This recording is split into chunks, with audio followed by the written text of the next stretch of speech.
بسم اللہ الرحمن الرحیم۔ السلام علیکم ورحمۃ اللہ وبرکاتہ۔ ایک تسبیح اور ساری زندگی کے گناہ معاف۔ حضرت ابو ہریرہ رضی اللہ تعالیٰ عنہ فرماتے ہیں کہ رسول اللہ صلی اللہ علیہ وآلہ وسلم نے فرمایا، جس نے سبحان اللہ وبحمدہ دن میں 100 مرتبہ پڑھا، اس کے گناہ معاف کر دیے جائیں گے، بے شک سمندر کی جاگ کے برابر ہوں۔ بخاری شریف کی حدیث ہے۔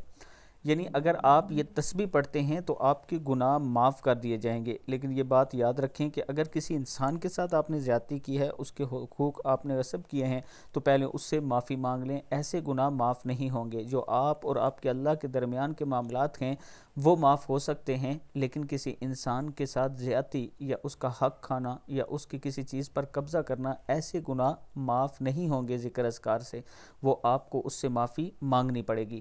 اللہ تعالی ہم سب کو صبح و شام اپنی تسبیح کرنے کی توفیق عطا فرمائے۔ ویڈیو کو آپ دوستوں نے آگے ضرور شیئر کرنا ہے، اور اگر کسی دوست نے ابھی تک ہمارے چینل کو سبسکرائب نہیں کیا تو ضرور کر لے۔